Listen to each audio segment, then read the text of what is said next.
The autumn wind whipped through Manhattan's concrete canyons as Ethan Lancaster stood at his corner office window, 40 stories above the city that had witnessed his rise to power. His reflection stared back at him from the polished glass. Perfectly tailored Tom Ford suit, carefully styled silver-streaked hair, the very picture of success. Yet something was missing, a void he couldn't quite name. His phone buzzed. Another message from Victoria, his current companion, demanding attention. He ignored it, his mind drifting to the corporate gala scheduled for that evening. The Lancaster Group's annual charity event was usually his moment of triumph, a celebration of wealth and influence. This year felt different. "Mr. Lancaster?" His assistant's voice crackled through the intercom. "The guest list for tonight's gala just arrived. There's something you should see." Ethan pressed the button. "Send it through." The list appeared on his tablet, and as he scrolled, one name stopped him cold. Claire Miller, CEO, Phoenix Innovations. His fingers tightened around the device. Claire, his ex-wife. The woman he'd discarded 3 years ago for what he'd convinced himself was a strategic marriage to Victoria Reynolds, daughter of his biggest investor. "Sir?" His assistant's voice seemed distant. "Should I make any changes?" "No," he managed, his throat suddenly dry. "Leave it." The last time he'd seen Claire, she'd been different from the quiet, reserved woman he'd married. The divorce had awakened something in her, a fire, a determination he'd never witnessed during their marriage. He'd heard whispers of her success, but seeing her name with that title struck him like a physical blow. Memories flooded back. Their last conversation, her eyes filled not with tears but with a cold resolve that had unnerved him. "You'll regret this, Ethan," she'd said. "Not because you're leaving me, but because you're choosing power over love. One day you'll understand what that really costs." He'd laughed then, secure in his decision. Now 3 years later, her words haunted him with unsettling frequency. The day crawled by in a haze of meetings and phone calls, but his mind kept returning to Claire.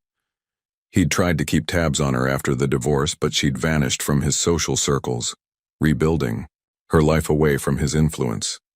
The few times he'd attempted to reach out, his messages had gone unanswered. As his driver navigated through evening traffic toward the Plaza Hotel, Ethan adjusted his bow tie, a nervous habit he thought he'd outgrown. Victoria's text messages had grown increasingly insistent, but he'd maintained his silence. Tonight felt pivotal, though he couldn't explain why. The Plaza's ballroom sparkled with New York's elite. Ethan moved through the crowd with practiced ease, accepting congratulations and making small talk.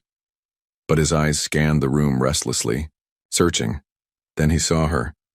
Claire stood across the ballroom, engaged in conversation with a group of tech investors.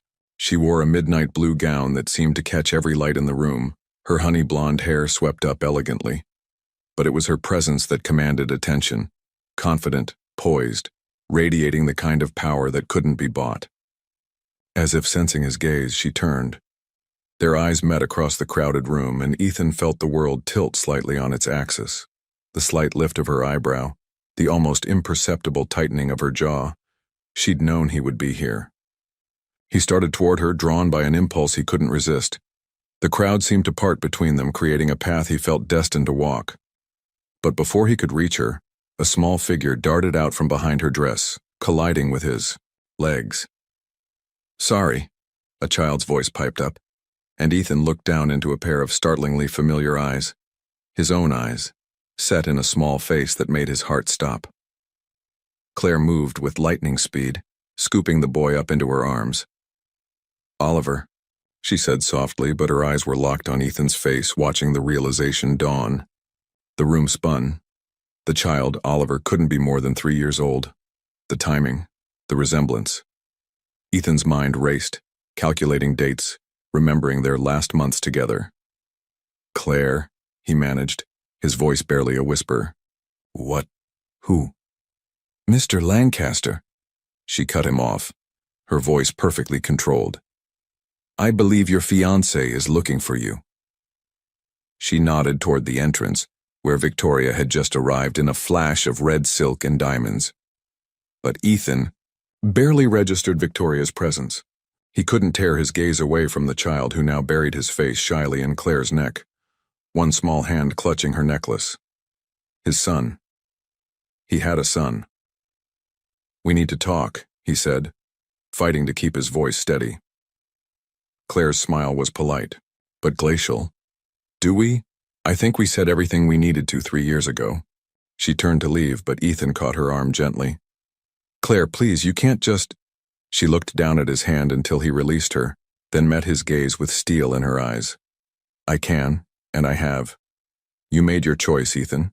I made mine." She shifted Oliver in her arms, protective. "If you'll excuse me, it's past someone's bedtime." Ethan watched helplessly as she walked away, her head held high, their son, waving sleepily at the crowds over her shoulder. The weight of what he'd lost, what he'd thrown away, crashed over him like a tidal wave. Across the room, Victoria was making her way toward him, her face stormy. But Ethan couldn't move, couldn't breathe. Claire's words from 3 years ago echoed in his head. "One day you'll understand what that really costs." That day had arrived, and the price was beyond anything he could have imagined. In the aftermath of the revelation, the glittering ballroom felt like a stage set, all surface and no substance. The empire he'd built, the power he'd chosen, it all seemed hollow in the face of what he'd discovered. Somewhere out there, his son was being tucked into bed by the woman he'd wronged, and for the first time in his life, Ethan Lancaster had no idea what to do next. Victoria's sharp voice cut through Ethan's daze like a knife. "Who was that woman? And why did she have you looking like you'd seen a ghost?" The plaza's ballroom continued to buzz with activity around them, but Ethan barely registered the sounds. His mind replayed the moment on endless loop, those familiar eyes looking up at him, Claire's protective embrace, the devastating reality of what he'd missed. "Not here," he managed, steering Victoria toward a quiet alcove. His phone was already in his hand, fingers flying across the screen as he typed Claire Miller Phoenix Innovations into the search bar. "Don't you dare ignore me, Ethan." Victoria's manicured nails dug into his arm. "I saw how you looked at her." The search results loaded. Headlines flashed before his eyes. Phoenix Innovations' meteoric rise under Claire Miller's leadership. Tech's newest power player. Innovation of the Year award. Each article was accompanied by photos of Claire, confident, successful, transformed. Not a single mention of Oliver. "That was Claire," he said finally, his voice hollow. "My ex-wife." Victoria's grip tightened. "The nobody you were married to before me? That was her?" She laughed, but there was no humor in it. "Well, she certainly moved up in the world. Should I be worried?" Ethan finally looked at her. Really, looked at her. The woman he'd chosen over Claire stood before him in designer clothes that cost more than most people's monthly salary, her face a mask of calculated concern. When had her beauty begun to seem so artificial? "She has my son," he said. Victoria's perfectly arranged features froze. "What?" "The boy with her. He's my son." The words felt strange on his tongue, momentous and terrifying. "He must have been born after I left." "That's impossible." Victoria's voice rose slightly, drawing curious glances from nearby guests. "She would have told you, she would have asked for money. That's what women like her do." "Women like her?" Ethan's tone sharpened. "Claire never needed my money. Even before—" He trailed off, remembering Claire's words during their divorce. She'd refused any settlement, stating she'd rather start from nothing than take a penny of his fortune. "You can't possibly believe this child is yours without proof," Victoria pressed. "It's probably just some ploy for attention. I mean, the timing is suspicious, isn't it? Right when we're about to announce our engagement." But Ethan wasn't listening. His mind had jumped to another memory, their last Christmas together. Claire had been different, radiant, secretive, always touching her stomach when she thought he wasn't looking. He'd been too busy with acquisitions to notice, too focused on the merger with Victoria's father's company. "I need to go," he said abruptly. "Go?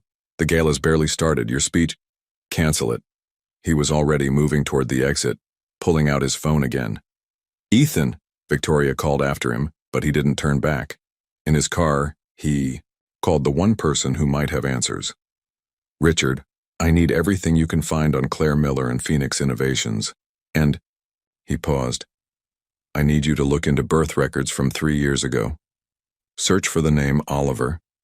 His lawyer's voice was cautious.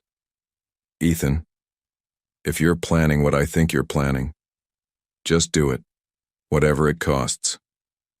The city lights blurred past his window as his driver navigated through Manhattan streets. Ethan's thoughts raced faster than the car could move. Every decision he'd made, every calculated step up the corporate ladder, seemed to mock him now. His phone buzzed. Victoria again. He silenced it, then pulled up Claire's corporate profile. The website showed her office location, a sleek building in downtown Manhattan. Phoenix Innovations occupied the top floors, its logo, a rising bird in flight, illuminated against the night sky. "Change of plans," he told his driver. "Take me downtown." The security guard at Phoenix Innovations barely glanced at his Lancaster Group ID before waving him through. The power of his name, usually a source of pride, now felt hollow. The elevator ride to the top floor gave him too much time to think. What right did he have to be here? What could he possibly say to justify his actions? The doors opened to a darkened office floor, empty except for a single light burning in a corner office.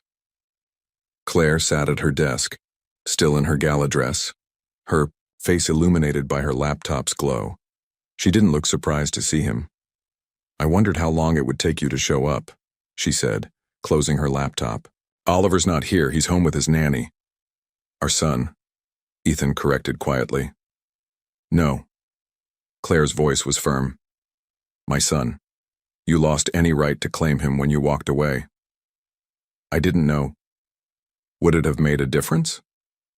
She stood, her dress shimmering in the dim light. "If I had told you I was pregnant, would you have chosen differently?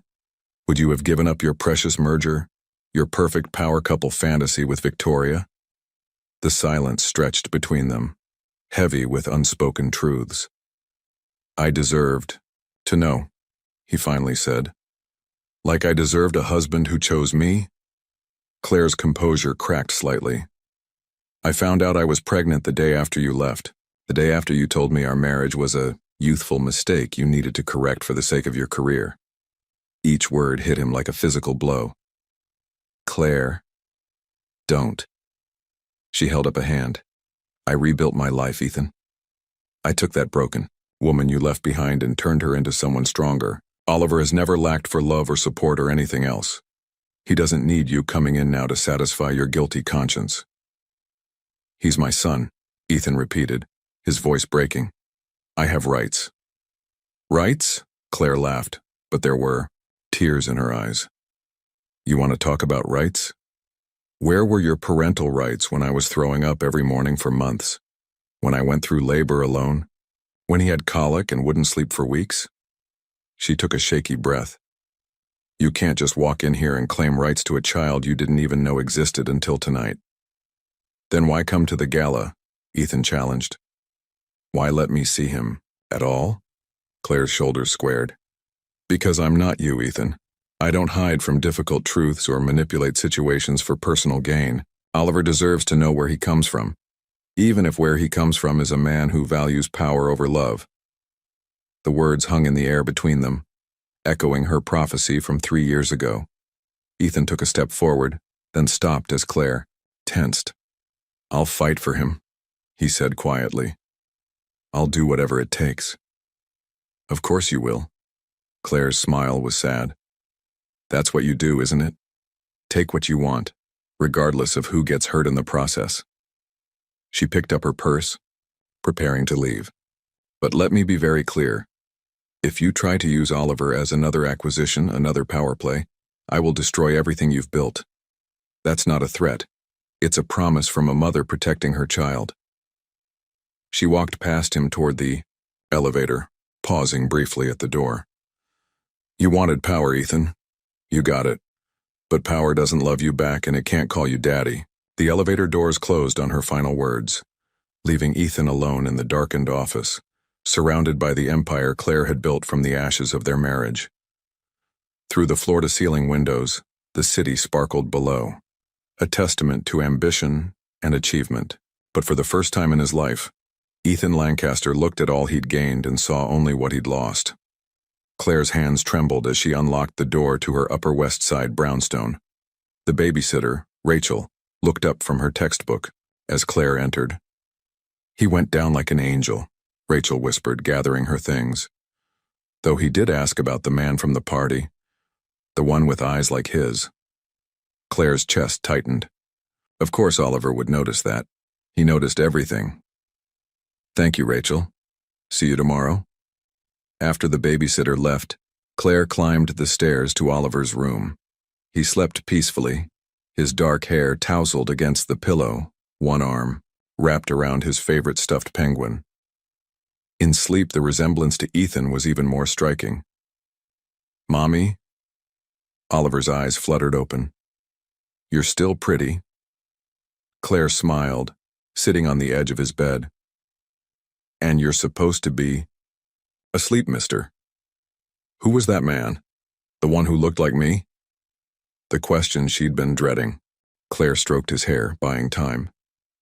"That's a complicated story, sweetheart. Is he why you're sad sometimes?" Her breath caught. She thought she'd hidden it better. "What makes you think I'm sad?" "You look at old pictures when you think I'm sleeping. And you touch your ring finger like something's missing." Out of the mouths of babes. Claire pulled Oliver into her lap, inhaling the sweet scent of his shampoo. "You're too clever for your own good, you know that? Grandma says I get that from you.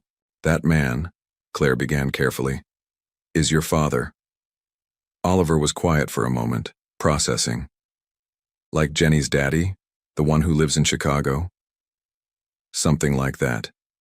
Claire chose her words carefully. "He didn't know about you until tonight." "Why not?" Such a simple question with such a complicated answer. Sometimes grown-ups make mistakes, big ones. She hugged him closer.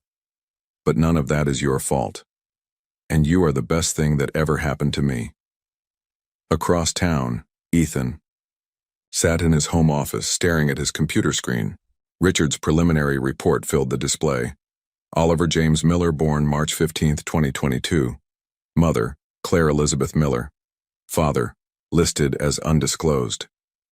There were medical records, school registration for an exclusive preschool, even a trust fund Claire had set up in Oliver's name. She'd thought of everything, provided everything, without him. His phone buzzed again, Victoria's 20th call of the night. Instead of answering, he opened his photo gallery, scrolling back 3 years. There they were, his last photos with Claire. Holiday parties, charity events, quiet moments at home. He'd been blind not to see it then. The subtle changes in her figure, the glow in her cheeks. A sharp knock interrupted his thoughts. Victoria stood in the doorway, still in her gala dress, fury radiating from every perfectly styled inch of her. 3 hours, she said. "You left me standing there for 3 hours." "Not now, Victoria." "Yes, now." She stalked into the room. "You humiliated me in front of everyone who matters in this city. And for what? Some sob story about a secret child?" Ethan closed his laptop with deliberate calm. "It's not a sob story. Oliver is my son." "Prove it." Victoria's voice turned calculating. "Demand a paternity test. Better yet, let me call my PR team. We can spin this, make her look like an opportunist trying to capitalize on your success." The suggestion turned his stomach. "You don't get it, do you? I saw him, Victoria. He has my eyes, my mother's nose." "Oh, please." She laughed harshly. "Don't tell me the great Ethan Lancaster is going soft. This woman walks in with some kid and suddenly you're ready to throw away everything we've built?" "Everything we've built?" Ethan stood slowly. "What exactly have we built, Victoria? A relationship based on mutual advantage? A merger masquerading as a marriage? Don't act high and mighty with me." Victoria's eyes narrowed. "You chose this. You chose me. Remember why? Claire's too soft, too ordinary. She doesn't understand what it takes to succeed in this world. She mimicked his words from 3 years ago. Well, guess what? Your ordinary ex-wife outmaneuvered you. She kept your son's secret while building her own empire. Not so soft after all, was she? The truth in Victoria's words stung worse than any insult. Get out. Excuse me? Get out of my house, we're done. Victoria's composure cracked. You can't be serious. The merger is off. I'll deal with the fallout. My father will destroy you. Maybe I deserve to be destroyed. Ethan turned to the window, dismissing her.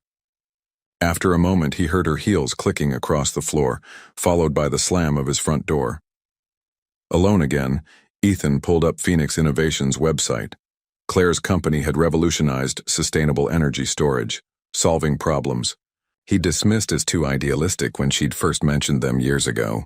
While he'd been acquiring companies and crushing competitors, she'd been actually changing the world. His phone lit up with a text from Richard. Court opens at 9 a.m. Want me to file for a paternity test and custody hearing? Ethan's finger hovered over the reply button. It would be easy to fall back on old habits, to use his money and power to force the issue. But Claire's words echoed in his head. If you try to use Oliver as another acquisition. Instead of replying, he opened a new tab and began researching child development for 3-year-olds. What they ate, how they slept, their favorite games. Hours passed as he read article after article trying to understand the life stage he'd missed. Dawn was breaking when his house phone rang, a number he didn't recognize. Mr. Lancaster? A woman's voice, professional but warm. This is Dr. Andrea Chen. I'm Oliver's pediatrician. Claire asked me to call you. Ethan sat up straighter. Is something wrong? No, Oliver's perfectly healthy. Claire, she thought you might have questions about his development, his medical history. She said you'd probably be researching all night instead of sleeping. The gesture, Claire knowing exactly what he'd do, making sure he had access to accurate information about their son, broke something open in his chest. Dr. Chen, I've missed everything. Not everything, Mr. Lancaster.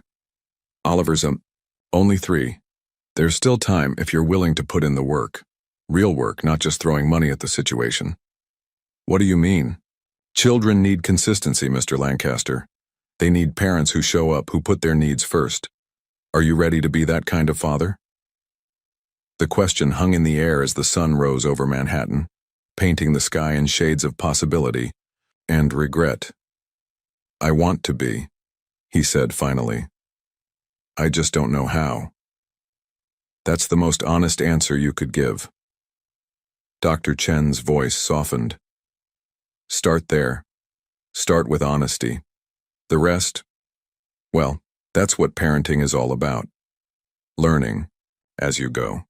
After hanging up, Ethan watched the city wake up, thinking about second chances and what they cost. He pulled up his email and began to write. Dear Claire, thank you for having Dr. Chen call. You're right. I was researching all night. There's so much I don't know, so much I need to learn. I won't fight you in court. Oliver deserves better than to be caught in a legal battle. But please, give me a chance to learn how to be his father, not for my sake, but for his. Ethan. His finger hovered over the send button. 3 years ago, he'd chosen power over love. Now faced with the consequence of that choice, he had to decide. Was he truly ready to choose differently? He pressed send. Claire stared at Ethan's email on her phone screen, her coffee growing cold beside her laptop. The morning sun streamed through the windows of her home office where she'd been trying, and failing, to focus on work for the past hour. Mommy? Oliver's voice carried from the doorway. Can we have pancakes? She set her phone down, grateful for the interruption. Pancakes on a Tuesday? That's breaking the rules, mister. Please? He bounced on his toes, still in his dinosaur pajamas. With blueberries? The sight of his hopeful face, so much like his father's when he really wanted something, made her heart twist. Okay, But first you have to get dressed for school. As Oliver scampered off, Claire's phone buzzed with a text from her mother. Saw the society pages. You okay? The New York elite's gossip machine was already churning. Headlines flashed across her tablet. Lancaster Reynolds' engagement on rocks? Tech CEO's secret child with business tycoon? Power couple split over love child drama? Oliver's voice drifted down the hallway as he sang to himself, blissfully unaware of the storm brewing around him. Claire closed the news tabs and opened Ethan's email again. His words seemed genuine, but she'd thought that about his love once, too. The doorbell rang just as she was flipping the last pancake. Through the security camera, she saw Ethan on her doorstep, looking decidedly un-tycoon-like in casual clothes, holding what appeared to be a gift bag. Who is it? Oliver asked, syrup dripping down his chin. Claire dabbed his face with a napkin, buying time. It's your father. Would you like to meet him? Really meet him this time? Oliver's eyes widened. Can I show him my dinosaurs? Let's start with pancakes, okay? She pressed the intercom. Come up, Ethan. He entered cautiously as if stepping into a minefield. Gone was the perfectly polished businessman from the gala. This Ethan wore jeans and a simple sweater, his hair slightly disheveled, dark circles under his eyes suggesting he hadn't slept. I brought something, he said softly, holding out the bag. If that's okay? Claire nodded and Oliver peered around her legs at the stranger who shared his eyes. Hi, Oliver. Ethan knelt down to the boy's level. I heard you like dinosaurs? Oliver nodded solemnly. Do you know about the Therizinosaurus? It had the longest claws ever. I don't know that one, Ethan admitted. Could you teach me? From the bag, he pulled out a plush dinosaur. Not a typical toy store variety, but a scientifically accurate model. Oliver's eyes lit up. That's a Parasaurolophus. They made music with their crests. He reached for the toy, then stopped, looking up at Claire for permission. It's okay, she said, watching Ethan's face as their son hugged the dinosaur. The raw emotion in his expression made her turn away. Would you like some pancakes? She offered, surprising herself. There's extra. They settled into an awkward breakfast, Oliver chattering about his favorite prehistoric creatures, while Ethan hung on every word. Claire noticed how carefully he listened, how he asked questions that showed genuine interest rather than merely humoring a child. And Ms. Rodriguez says we're going to hatch chickens in class, Oliver announced, bouncing in his seat. They're like tiny dinosaurs because birds evolved from theropod dinosaurs. That's fascinating, Ethan said, shooting a questioning look at Claire. His preschool has a science focus, she explained. He's always been curious about how things work. Like you, Ethan said quietly. The moment stretched between them, full of unspoken memories. Oliver, oblivious to the tension, continued his lecture on evolutionary biology as interpreted by a 3-year-old. Sweetheart, Claire interrupted gently. It's almost time for school. Go brush your teeth, okay? Once Oliver was out of earshot, Ethan spoke. Claire, Don't. She began clearing the dishes. This morning was for Oliver, not us. I ended things with Victoria. The plate in Claire's hands clattered against the sink. That's not my concern. I know. Ethan stood, maintaining his distance. I just wanted you to know I meant what I said in the email. No courts, no power plays. I want to do this right. And what's right in your mind? Whatever you and Oliver are comfortable with. Maybe I could take him to the Natural History Museum sometime. With you there, of course. Claire turned to study him. The mighty Ethan Lancaster, asking permission instead of taking what he wanted. It felt like an alternate reality. The museum's doing a special dinosaur exhibition next weekend, she said finally. Oliver's been begging to go. Saturday? Sunday afternoon. He has soccer on Saturdays. Ethan's face lit up at this new piece of information about his son. Soccer? He's just learning. It's mostly kids running in random directions and occasionally making contact with the ball. A genuine smile crossed Ethan's face, not his practiced business smile, but the real one she remembered from their early days. Thank you, Claire. Oliver thundered back down the stairs, backpack bouncing. Mommy, can I take Rex to school? He clutched the new dinosaur. Special toys stay home, remember?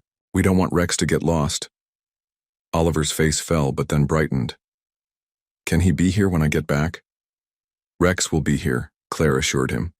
But Mr. Lancaster needs to go to work now. Will you come back? Oliver asked Ethan directly. Something flickered across Ethan's face. Pain, hope, determination. If your mom says it's okay, I'd like to. Maybe this weekend we could all go see the dinosaurs at the museum. Oliver looked to Claire, who nodded. Yes. He jumped with excitement, then suddenly grew serious. Do you know about the extinction event? The what? Ethan asked. The asteroid that killed the dinosaurs. I can tell you all about it at the museum. It was huge and made tsunamis and… Oliver, Claire interrupted. Rachel's waiting to walk you to school. After a flurry of goodbyes, Oliver departed with his babysitter, leaving his parents in charged silence. He's incredible, Ethan said finally. You've done an amazing job with him. He makes it easy. He's naturally gentle, naturally kind. Unlike his father, the unspoken words hung between them. I deserved that. This isn't about what you deserve. Claire met his gaze steadily. It's about what Oliver deserves. He's not a business deal you can close, Ethan. He's a little boy who's going to ask questions about where you've been, why you left, why you came back. Are you ready for those conversations? No, Ethan admitted, but I want to be. I want to learn, not just about dinosaurs and soccer, but about him, about how to be the father he deserves. Claire gathered her laptop and keys, preparing to leave for work. Sunday at 2, don't be late. I won't. He moved toward the door, then paused. Claire, thank you. For this morning. For letting me see him. For… He gestured at the breakfast dishes, the toy dinosaur propped on the counter, the small glimpse into their life she'd allowed him. Don't make me regret it. After he left, Claire picked up Rex the Parasaurolophus, running her fingers over its scientifically accurate details. Ethan had done his research, chosen something educational rather than flashy. It was a small thing, but perhaps a significant one. Her phone buzzed with a text from her best friend. News about Lancaster is everywhere. You okay? Need me to destroy him? Claire looked at the dinosaur in her hands, thought of Oliver's excitement, of Ethan's careful attention to their son's words. Not yet, she typed back. Let's see how this plays out. She placed Rex on Oliver's bed, positioned so it would be the first thing he saw when he got home. Sometimes the biggest journeys began with the smallest steps, like pancakes on a Tuesday, and a father learning the names of dinosaurs. Sunday arrived with an unseasonably warm October sun and a knot in Claire's stomach. She watched Oliver bounce around their brownstone in his favorite dinosaur t-shirt, his excitement palpable. When is he coming? Is it time yet? Can we go now? Claire checked her phone. 3 missed calls from her PR team and a message from her board of directors requesting an emergency meeting. The news of Oliver's existence had sent ripples through both their companies' stock prices. Phoenix Innovations was being painted as a success story, but Lancaster Group was facing scrutiny over Ethan's character and judgment. 15 more minutes, sweetheart, she answered, silencing another incoming call. Her phone buzzed with a text from Ethan. There's press outside the museum. My security team can handle it, but I wanted you to know. Of course there was press. Their story was too perfect for the media to resist. The scorned wife turned successful CEO, the powerful ex-husband discovering his secret child, the abandoned merger with the Reynolds family. It was like a ready-made soap opera. The doorbell rang precisely at 1:45. Oliver raced to answer it, but Claire caught him. What's our rule about doors? Wait for grown-ups, he recited, then called out, Is that you, Mr. Lancaster? It is, Ethan's voice carried through the door. And I brought something for our museum trip. Claire opened the door to find Ethan holding 3 baseball caps and a small backpack. Gone again was the power suit, replaced by casual clothes that probably cost more than most people's monthly rent, but at least showed an effort to blend in. Disguises, he explained, handing them each a cap. And snacks, water, and a first aid kit in the bag. The museum's website said no outside food, but I thought better safe than sorry. The uncertainty in his voice, the over-preparation, it was so unlike the Ethan she'd known, that Ethan would have sent an assistant to handle everything. Thoughtful, she said. Oliver, hat on. We're going on a special mission. Like spies? Oliver's eyes widened as he put on his cap. Exactly like spies, Ethan jumped in. Very quiet, very sneaky spies who know all about dinosaurs. They took Ethan's private car, with its tinted windows and discreet security detail. Oliver spent the ride telling Ethan about his school's chicken hatching project, while Claire watched their interaction carefully. The eggs have to stay at exactly the right temperature, Oliver explained seriously, like dinosaur eggs probably did. That's fascinating, Ethan replied, and Claire could tell he meant it. How do they control the temperature? With an incubator, Oliver sounded out the word carefully. Ms. Rodriguez lets us check the thermometer 3 times a day. They pulled up to the museum's side entrance where Ethan's security team had cleared a path. Still, camera flashes went off as they hurried inside. Oliver gripped Claire's hand tighter. It's okay, she soothed. Just excited people taking pictures of the museum. Inside, the vast halls of the Natural History Museum stretched before them. Oliver's fear vanished at the sight of the massive dinosaur skeleton in the main hall. That's a Tyrannosaurus Rex, he announced. It was one of the last dinosaurs before the extinction event. Did you know their teeth were as big as bananas? I didn't know that, Ethan said, crouching down to Oliver's level. What else can you tell me about it? For the next hour, Oliver led them through the dinosaur exhibits like a miniature tour guide. Claire hung back slightly, watching as Ethan asked questions and listened intently to their son's enthusiastic, if not always accurate, answers. And this one, Oliver pointed to a large marine reptile skeleton, is a mosasaurus. It wasn't actually a dinosaur because real dinosaurs lived on land, but it was really big and ate sharks. That's incredible, Ethan said, then glanced at Claire. He knows more than most college graduates about this stuff. He's passionate about what interests him, Claire replied, like someone else I used to know, before spreadsheets replaced dreams. The words slipped out before she could stop them. Ethan's face fell slightly, but before he could respond, Oliver tugged on his sleeve. Can we see the new exhibit? The one about the asteroid? The special exhibition was crowded, but Ethan's presence seemed to create a bubble of space around them. People whispered and pointed. Phones appeared to take discreet photos, but no one approached. Oliver was transfixed by the interactive display showing the impact that ended the Cretaceous period. See, the asteroid hit here. He pointed to the Yucatan Peninsula on the glowing globe. And it made huge waves and fires and darkness everywhere. It must have been scary for the dinosaurs, Ethan said. Very scary, Oliver agreed solemnly. But some of them survived and evolved into birds. That's why we still have chickens. A familiar voice cut through the crowd. Well, isn't this a touching family scene? Victoria stood there, immaculate in designer casual wear, her smile sharp as a knife. Several heads turned their way, phones raising to record whatever drama might unfold. Victoria, Ethan's voice was low, warning. This isn't the place. The place for what? I'm just enjoying the museum. She turned her gaze to Oliver, who had shrunk behind Claire's legs. So this is the famous heir? Hello, little one, I'm Victoria. I was going to be your stepmother.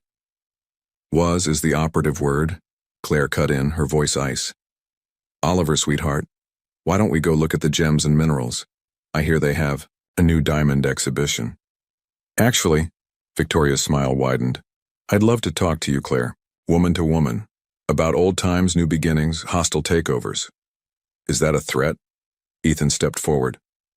Daddy's mad, Oliver whispered, and Claire felt him trembling against her leg. The word, Daddy, hung in the air between them all. It was the first time Oliver had used it, born of fear rather than love, and it hit them all like a physical blow.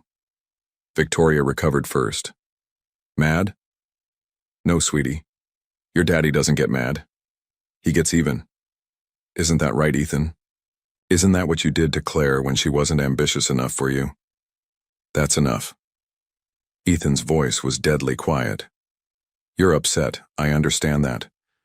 But if you ever come near my son again, you'll what? Destroy me, like you destroy everyone who gets in your way, like you destroyed your first marriage? Victoria laughed. Oh, wait.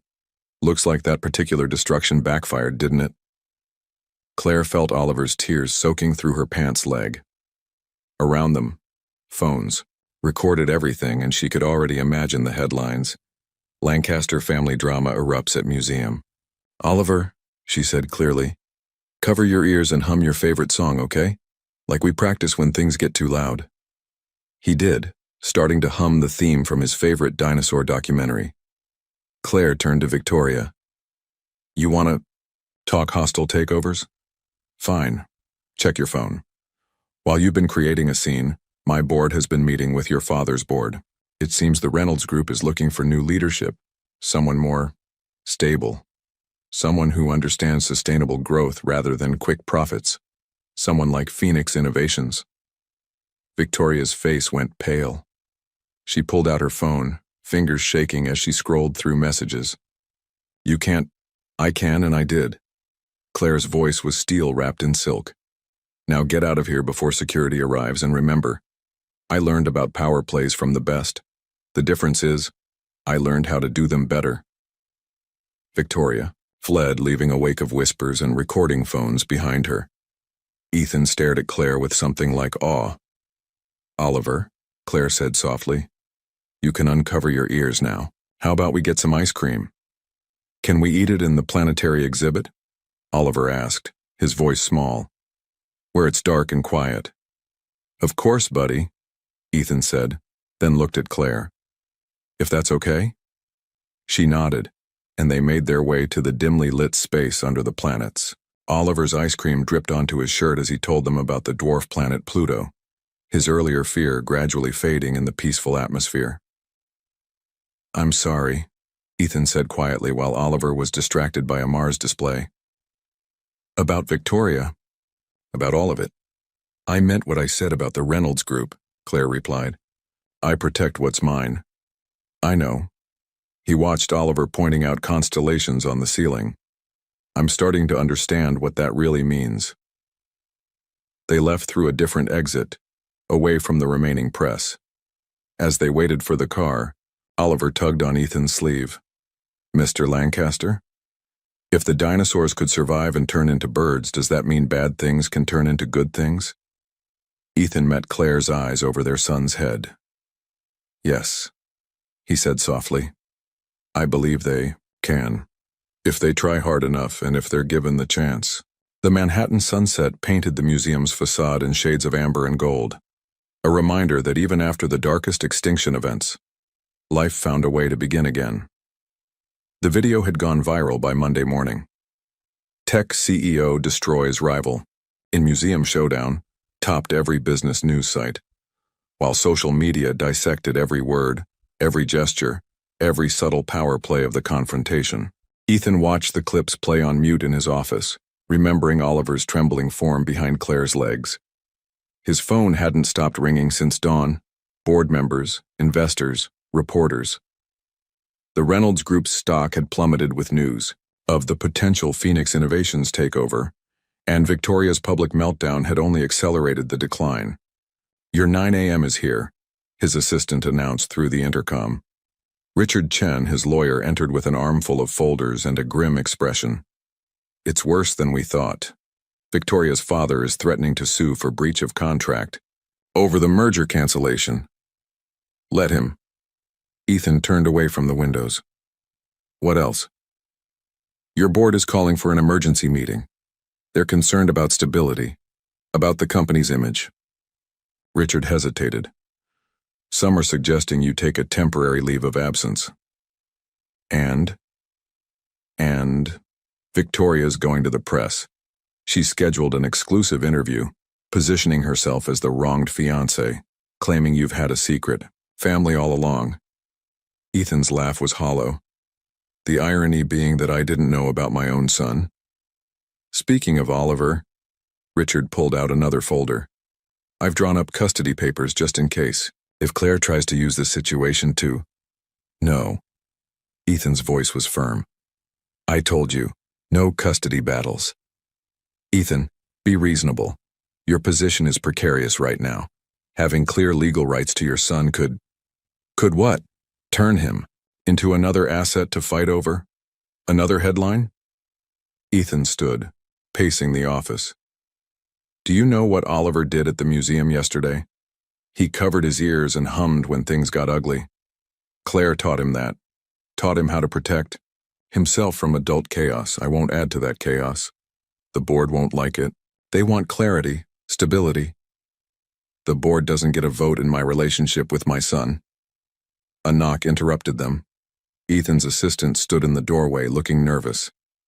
Sir, Ms. Miller is here.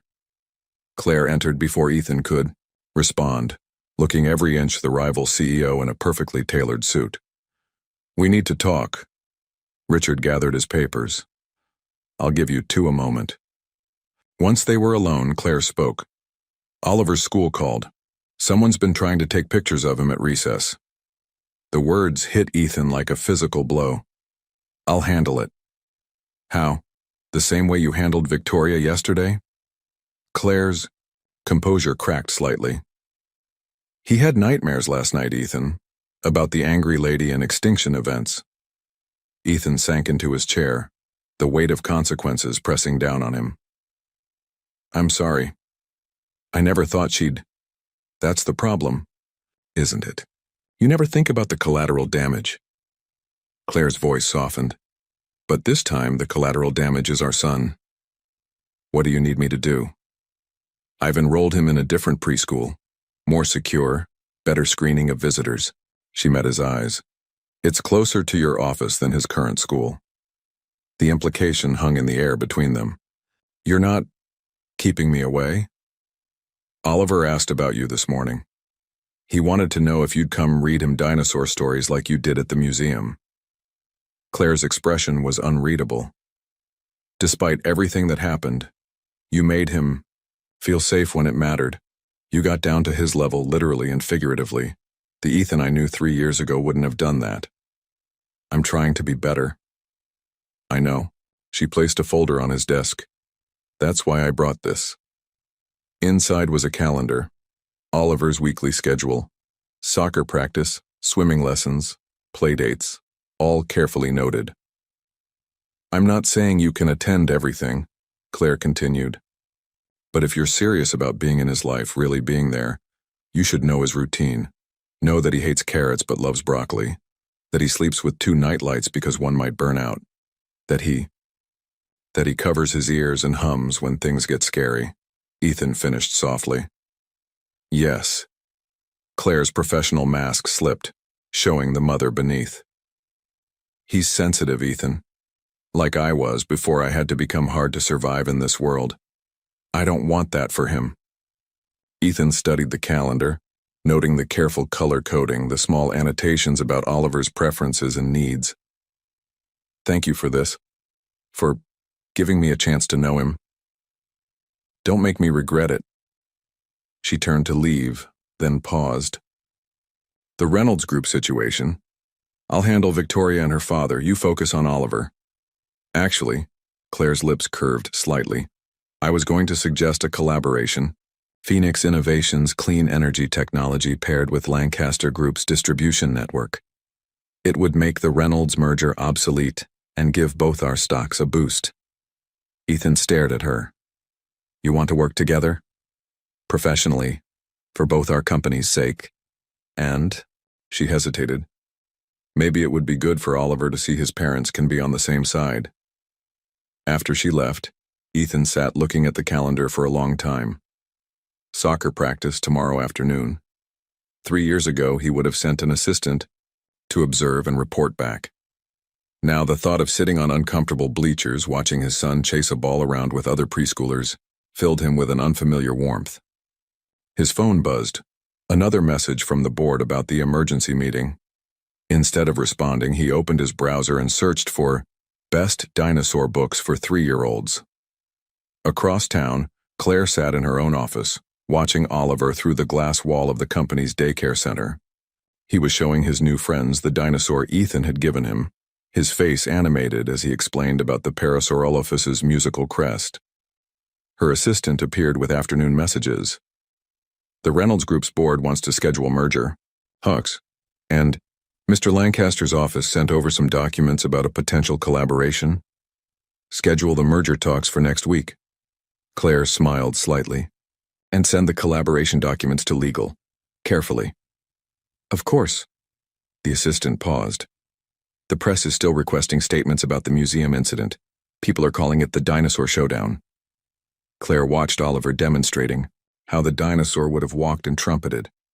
No comment. Some stories aren't for public consumption. Her phone lit up with a text from Ethan. Is it okay if I bring some books to soccer practice tomorrow? Found a good one about prehistoric marine life. She thought about Oliver's face when he talked about the Mosasaurus, about Ethan's genuine interest in their son's passion. Practice starts at 3:30, she typed back. Don't be late. The late afternoon sun painted her office in amber hues, reminiscent of the museum's sunset. Outside her window, New York's corporate warriors fought their daily battles, but in here, watching her son play, Claire felt the first delicate tendril of hope take root. Sometimes extinction events didn't end in destruction. Sometimes they cleared the way for something new to evolve. Victoria Reynolds sat in her media coach's office, practicing her camera angles. He betrayed not just me, but the trust of 2 companies, she rehearsed, dabbing at perfectly dry eyes.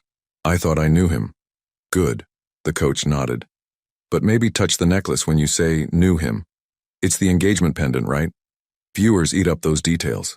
Outside the Manhattan media studio, autumn winds whipped newspapers through the streets, their headlines screaming about corporate warfare and family drama. But across town, on a small soccer field in Central Park, a different story was unfolding. Ethan arrived at 3:15, clutching both the marine dinosaur book and a coffee carrier with 3 cups, regular coffee for him, Claire's preferred oat milk latte, and hot chocolate for Oliver. He'd remembered their orders from the museum. Claire was already there, sitting on the metal bleachers while Oliver practiced with his team. She raised an eyebrow at the drinks but accepted the latte without comment. Hot chocolate is for after practice, she said as Ethan settled beside her. Sugar before exercise makes him too jittery. Noted. He pulled out a small notebook and wrote it down, adding to his growing list of Oliver-related knowledge. How's he doing? See for yourself. On the field, Oliver was more interested in examining a beetle near the goalpost than the ball being kicked around by his teammates. His coach, a patient woman in her 20s, gently redirected his attention. Come on, Oliver. Remember what we talked about. Eyes on the ball. Oliver looked up, noticed the ball rolling his way, and gave it an enthusiastic if somewhat uncoordinated kick. It didn't go far, but his teammates cheered anyway. He's not exactly competitive, Claire said softly. That's okay. Ethan surprised himself with how much he meant it. 3 years ago, he would have been mortified by a less than athletic son.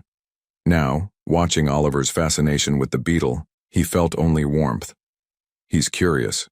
That's better than competitive. Claire gave him a considering look. The board meeting this morning, how did it go? They're not happy. Ethan sipped his coffee. But I made my position clear. Oliver comes first. And Victoria's interview? Scheduled for tomorrow morning. My PR team is preparing a statement, but... He shrugged.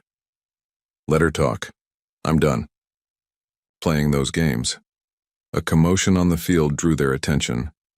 Oliver had discovered an interesting rock and was showing it to his teammates, who had abandoned the soccer ball to listen to his impromptu geology lesson. Oliver, the coach, called, trying not to laugh. Rocks are for after practice, remember? But Coach Christina, it might be a fossil. Several parents chuckled. Ethan found himself smiling, even as he noted another item in his notebook. Prefers rocks to soccer balls. The collaboration proposal, Claire said, keeping her eyes on the field. My team reviewed it. And it's solid. Combining our technologies could revolutionize energy distribution, but there are trust issues to consider, not just between us, but our boards, our investors. On the field, Oliver finally engaged with the ball, making a surprisingly good pass to a teammate. Both his parents cheered, momentarily distracted from business talk. Good job, buddy, Ethan called. Oliver beamed at them, then immediately went back to examining the ground for more interesting rocks. Trust, Ethan said quietly, has to start somewhere.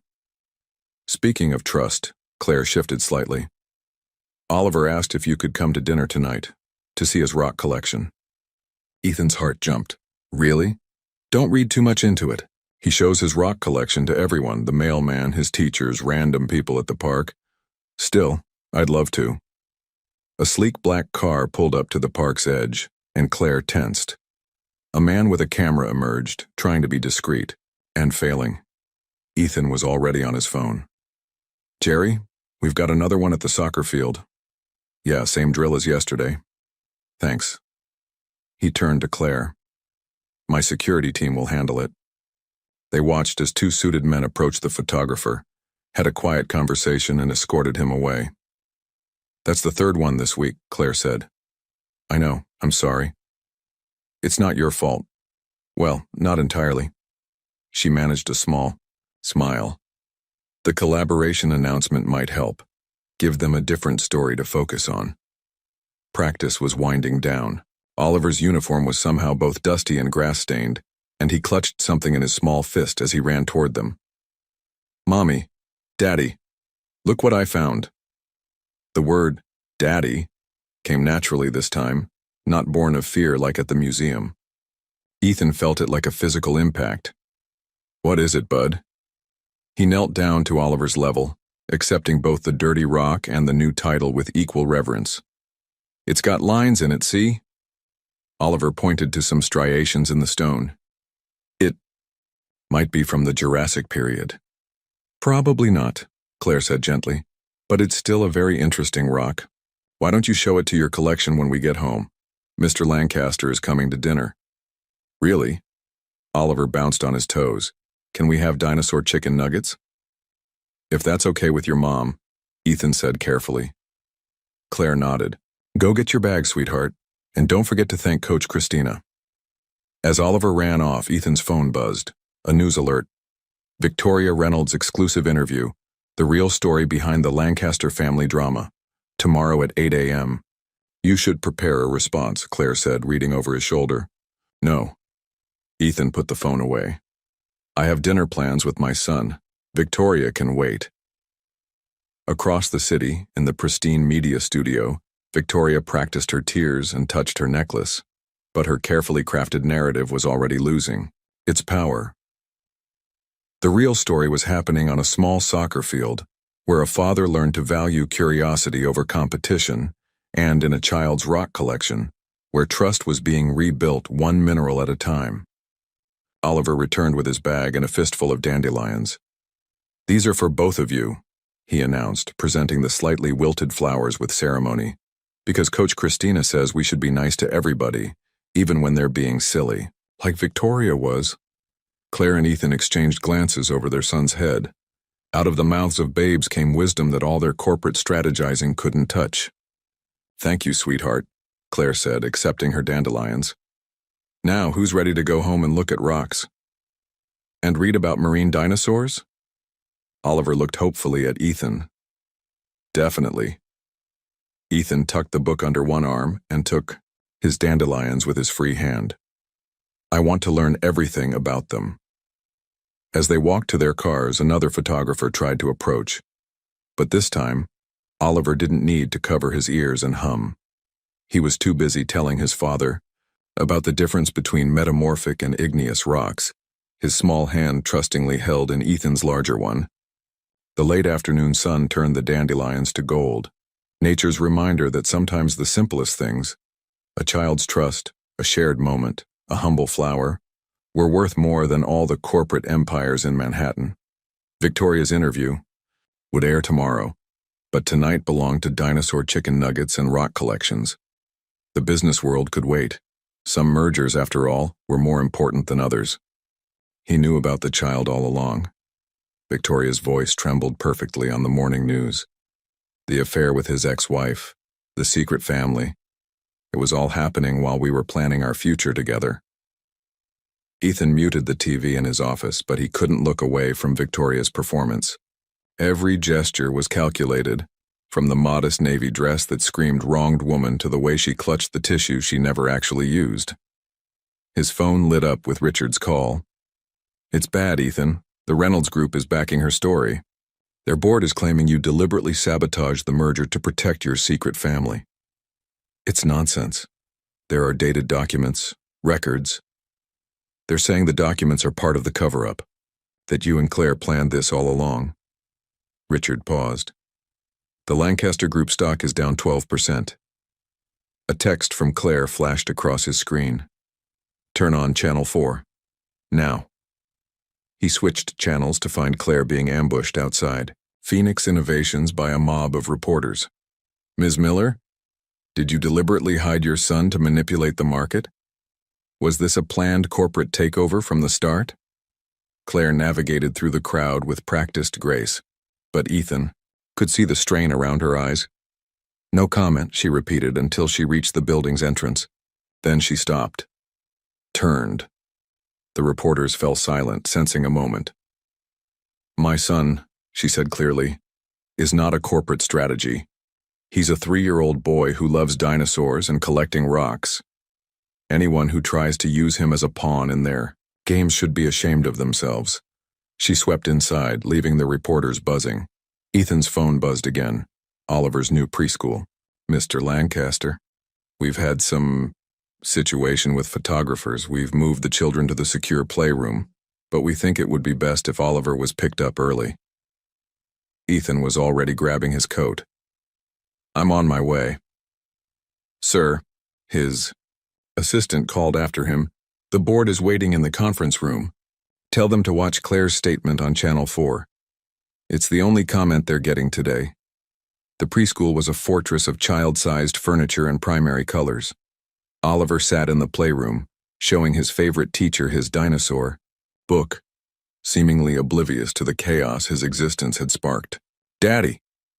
He jumped up when he saw Ethan. "Did you come to read with me?" The simple trust in his voice made Ethan's throat tight. "Actually, buddy, I thought we might go on an adventure. Would you like that?" Oliver's eyes lit up. "Can we go to the museum again?" "I was thinking somewhere quieter." Ethan knelt down. "How would you like to see where I grew up?" The Lancaster family estate in Connecticut had been closed up for years, ever since his parents passed. But it had acres of private land, security gates, and most importantly, no reporters. He texted Claire, "Taking Oliver to Connecticut House, safe from press. Come when you can." Her reply was immediate. "On my way. Board can wait." The drive north was peaceful, Oliver chattering about his morning at school while Ethan's security team followed discreetly in another car. They'd lost the paparazzi at the city limits. "And then Madison brought her pet hamster for show and tell," Oliver continued. "But I told her that hamsters are actually distant relatives of something called Purgatorius, which was one of the first mammals after the dinosaurs went extinct." "Is that right?" Ethan glanced in the rearview mirror, seeing his son's animated face. "Uh-huh. It lived in trees and ate bugs and—" Oliver broke off as they turned into the estate's long driveway. "Whoa, is this a castle?" The old mansion did look rather castle-like, Ethan had to admit. He hadn't been here since before he'd met Claire, actually, back when he was still the person his parents had raised him to be, not the corporate warrior he'd become. "This is where I grew up," he said, pulling up to the front steps. "Want to explore?" Oliver was out of his car seat in record time. Are there dinosaur bones in the garden? Probably not, but there might be some interesting rocks. Ethan unlocked the front door. And I think I still have some of my old books in the library. You have a library? Oliver's eyes went wide. The house smelled musty, unused, but the cleaning service had kept it maintained. Ethan led Oliver to the library, where floor-to-ceiling bookshelves still held his childhood collection. Here, he pulled out a worn volume. This was my favorite when I was your age. Junior Encyclopedia of Natural Science, Oliver read carefully. Did it teach you about dinosaurs too? It taught me about everything. Stars, plants, animals. Ethan ran his hand over the familiar cover. I wanted to be a scientist back then. What happened? The innocent question struck deep. I forgot what was important. Like Victoria did? Ethan sat in his father's old leather chair, pulling Oliver onto his lap. Something like that. But you know what? You helped me remember. Really? How? By being exactly who you are. By loving what you love, whether it's dinosaurs or rocks or beetles at soccer practice. Oliver leaned back against him, opening the encyclopedia. Can we read it together? Of course, buddy. They were deep in a chapter about volcanoes when Claire arrived. She paused in the library doorway, taking in the scene. The press is going crazy, she said softly. Victoria's interview is everywhere. Let them talk. Ethan didn't look up from the book. We're learning about pyroclastic flows, right, Oliver? They're like super-fast avalanches of hot gas and rock, Oliver informed his mother. Like what? Happened at Pompeii. Claire sat in the chair opposite them, slipping off her heels. Sounds fascinating. Tell me more. As Oliver launched into an explanation that mixed scientific facts with creative interpretation, Ethan's phone buzzed. The board, again. He silenced it. Mr. Lancaster? Oliver asked suddenly. I mean, Daddy? Yes? Are you going to marry Victoria? The question hung in the air. Claire went very still. No, buddy, Ethan said firmly. I'm not. Good. Oliver turned back to his book. Because she doesn't like rocks or dinosaurs, and she made Mommy sad. Claire made a small sound that might have been a laugh or a sob. I made Mommy sad too once, Ethan said quietly. Oliver looked up at him solemnly. But you're trying to make it better. That's what Coach Christina says. It's okay to make mistakes if you try to fix them. Out the library windows, reporters' cars had begun gathering at the estate gates. Victoria's interview played on endless loop on every network. The business world was in chaos over the Lancaster Reynolds scandal. But in this room, with his son on his lap and Claire watching them with complex emotions in her eyes, Ethan finally understood what real power was. Not the ability to make stock prices rise or fall, but the chance to earn back trust. One dinosaur fact at a time. Hey, Oliver, Claire said. Why don't you go explore the garden? Look for those dinosaur bones? Stay where we can see you from, the window. Once Oliver was out of earshot, she turned to Ethan. The collaboration announcement. Can wait. No, it can't, not now. She leaned forward. Victoria's trying to paint this as a conspiracy between us. If we announce the merger now, it'll look like she's right. Ethan watched Oliver examining rocks in the garden. So, we wait. Let the truth come out on its own. The truth? That I was an idiot who chose power over love. That I didn't know about Oliver until a week ago.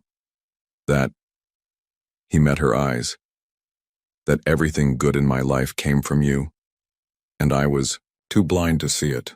Claire's breath caught. Ethan, I'm not asking for anything, he said quickly.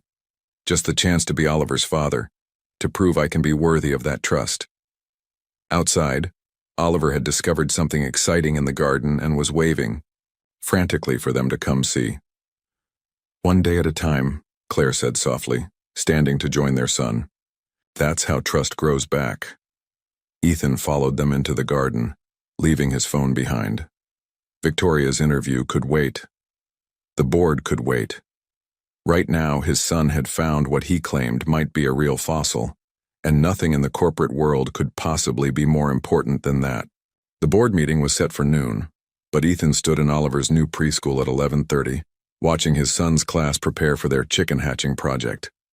The corporate world could wait 15 more minutes. The eggs need perfect conditions, Oliver explained to his classmates, surprisingly confident in front of the group. Just like dinosaur eggs did millions of years ago. Ms. Rodriguez smiled encouragingly. That's right, Oliver. And what temperature do we need to maintain? 99.5 degrees. Oliver beamed at Ethan. Daddy, can you stay to see if they hatch? The word still made his heart skip. Not today, buddy, but I promise to come back tomorrow. Claire appeared in the classroom doorway, her expression tense. Ethan, it's time. He knelt to hug Oliver goodbye, breathing in the familiar scent of children's shampoo and graham crackers. Be good, okay? Learn lots about those eggs. Wait! Oliver ran to his cubby and returned with a small rock. For luck, it's a special one. Ethan pocketed the stone, throat tight. Thank you, buddy. Outside, Claire's driver waited alongside. The media circus around Victoria's interview had exploded over the past week, with new allegations emerging daily.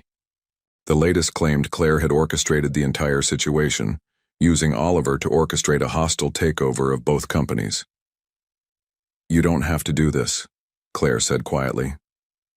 Yes, I do. Ethan straightened his tie. For Oliver. They rode separately to their respective offices, maintaining the appearance of distance that their PR teams had insisted upon. But as Ethan entered the Lancaster Group's boardroom, he felt the weight of Oliver's lucky rock in his pocket and stood a little straighter. The board members sat like a jury, their faces grave. Victoria's father, Ronald Reynolds, occupied a chair near the head of the table, his expression thunderous. Before we begin, Ethan said clearly, I have a statement to make. Save it, Ronald snapped. We've all seen the evidence. You and Claire Miller conspired. The only conspiracy, Ethan interrupted, was the one I perpetrated against myself 3 years ago, when I convinced myself that power was more important than love, when I left a woman who challenged me to be better for one who simply reinforced my worst instincts. He placed a folder on the table. Here are dated medical records, birth certificates, and correspondence proving I had no knowledge of Oliver until 2 weeks ago. Here also is evidence that Victoria was aware of Phoenix Innovations' technological breakthroughs months ago and pushed for our merger specifically to block their patents. The board members began flipping through the documents. Ronald's face grew red. This is nonsense. Victoria would never— Check your phone, Ron. Ethan's voice was quiet but carried authority he'd never quite managed before. Channel 7 is about to run an interesting story. On cue, phones around the table lit up with breaking news alerts. Victoria appeared on their screens, but not in her carefully staged interview setting. This was security footage from 6 months ago, showing her meeting with corporate spies, explicitly discussing Claire's company's trade secrets. How did you get this? Ronald demanded. I didn't. Claire did. She's been 3 steps ahead of all of us from the beginning. Ethan allowed himself a small smile. She built $1 billion company while raising our son alone. Did you really think she wouldn't have contingency plans? The boardroom erupted in chaos. As accusations and arguments flew, Ethan's phone buzzed with a text from Claire. Oliver's class had their first egg hatch. He's asking for both of us. This meeting is over, Ethan announced, standing. The merger with Reynolds is officially terminated. My official statement about Oliver and his mother will be released this afternoon. Any questions can be directed to our legal team. You can't just walk out, Ronald began. Actually, I can, because I finally understand something. Ethan reached into his pocket, gripping Oliver's rock. Real power isn't about controlling others, it's about being true to yourself and protecting what matters. He left them sitting there, their protests fading behind him. In the elevator, he texted Claire. On my way. Save me a spot by the incubator? Her reply came quickly. Hurry, He wants to name the chick after a dinosaur. Across town, Claire sat in her own boardroom, facing her own critics. But her presentation was different. Phoenix Innovations' clean energy patents combined with Lancaster Group's distribution network could revolutionize the industry, she explained, clicking through projection charts. Not through a hostile takeover, but through genuine collaboration. And we're supposed to believe this isn't connected to your personal situation? A board member challenged. Claire's smile was serene. Check the date stamps on the proposal. I've been developing this strategy since before Oliver was born.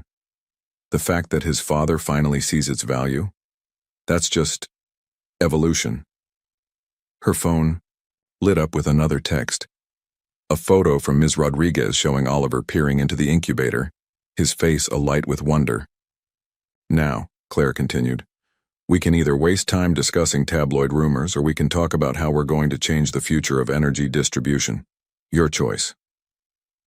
The board chose wisely. By the time Ethan arrived at the preschool, 2 more eggs had hatched. Oliver bounced between his parents, barely containing his excitement. Look, this one's Archaeopteryx because it's like the missing link between dinosaurs and birds. He pointed to a tiny, damp chick. And that one's Gallimimus because it runs funny like in the documentaries. They're beautiful, Ethan said, meaning it. He reached for Claire's hand without thinking, then caught himself. But she didn't pull away. They stood there watching their son name prehistoric creatures after their modern descendants, while their phones buzzed with news of corporate warfare and media speculation. None of it seemed to matter. The Reynolds Group stock is in free fall, Claire murmured. Victoria's been suspended pending investigation, Ethan replied softly. Good. Claire squeezed his hand once, then let go. Oliver, sweetheart, should we show Daddy the chart you made about egg development? The way she said Daddy, not Mr. Lancaster or your father, made something shift in Ethan's chest.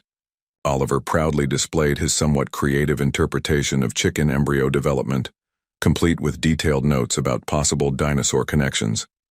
His parents praised his work, asked questions, and exchanged glances over his head that held fragments of their old connection.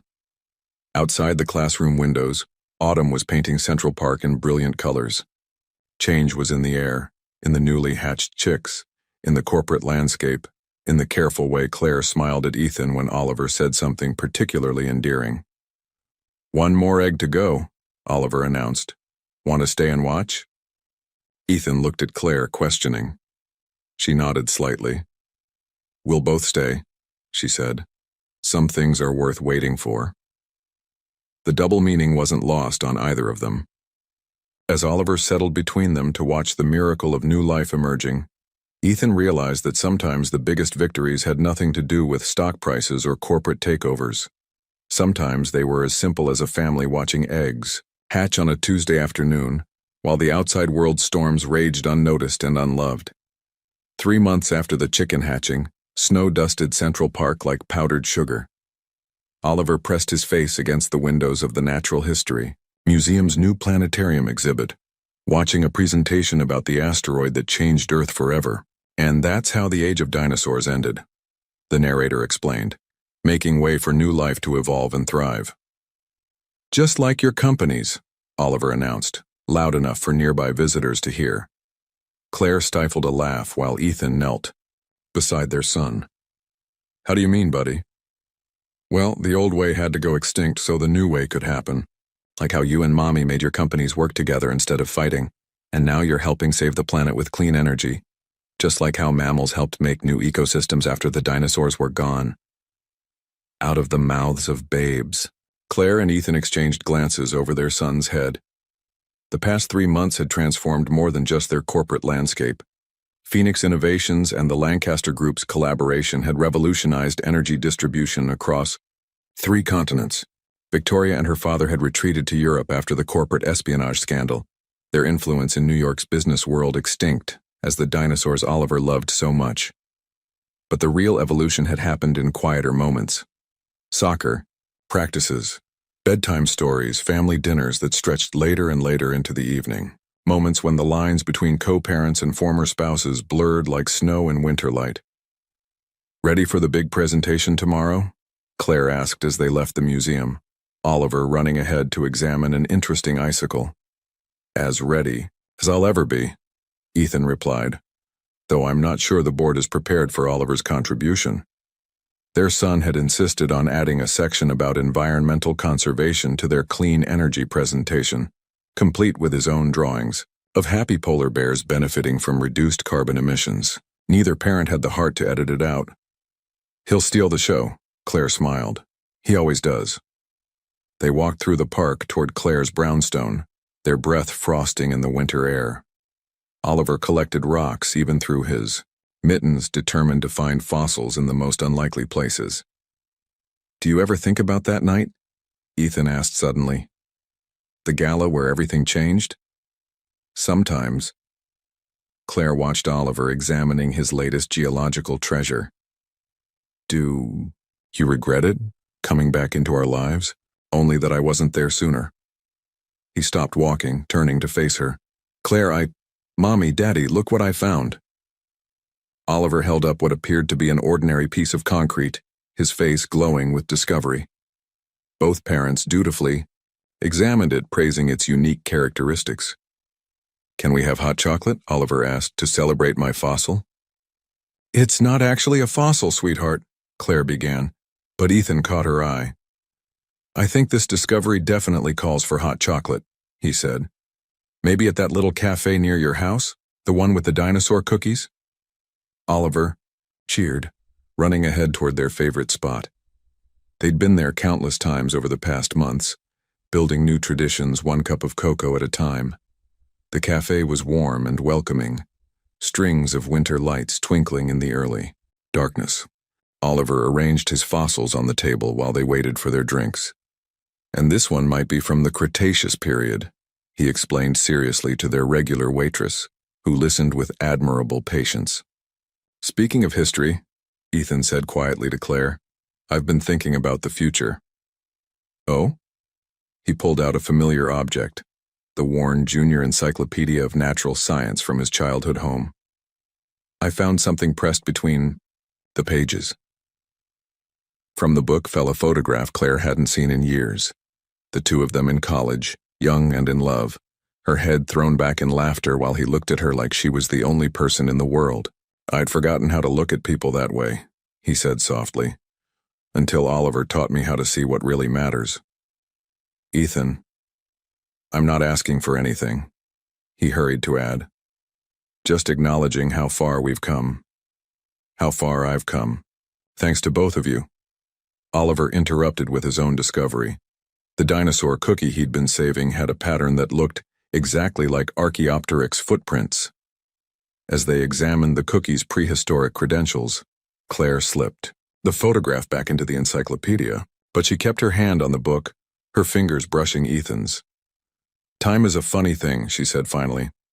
"Sometimes you have to go through an extinction event to realize what's worth saving." Outside, snow began falling again, transforming Manhattan's hard edges into something softer, more magical.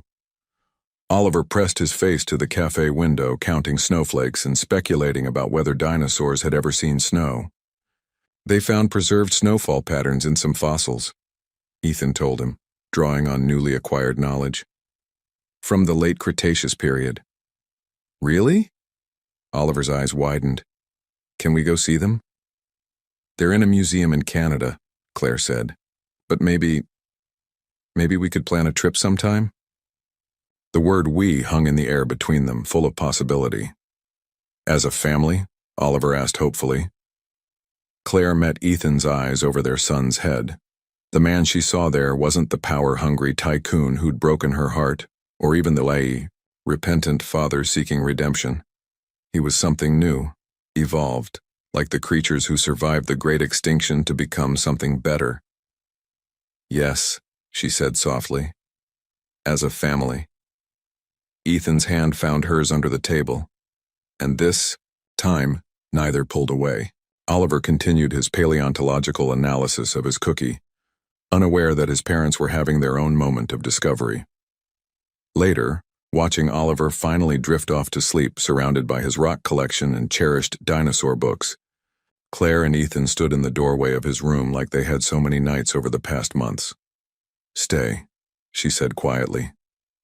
"Not for dinner, not for story time, but for something more. Are you sure?"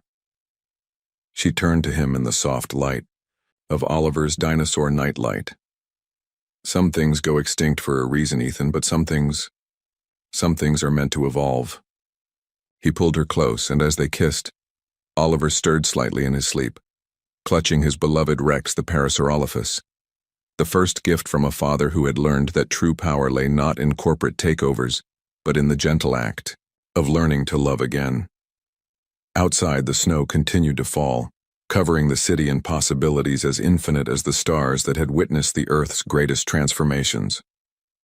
In a boy's bedroom in Manhattan, surrounded by rocks and fossils and the love of two people who had found their way back to each other, a new kind of future was taking shape, one that proved that sometimes the end of one world was just the beginning of a better one. If you had to choose between power and love like Ethan, what would your decision be, knowing that this choice could alter not only your destiny, but also that of innocent people? Is there really a balance between professional ambition and family connections? Leave your opinion in the comments. Thank you for watching. If you enjoyed the story, please subscribe to our channel and leave a comment below, letting us know what you thought. Your feedback and support mean a lot to us. Stay tuned for more exciting stories.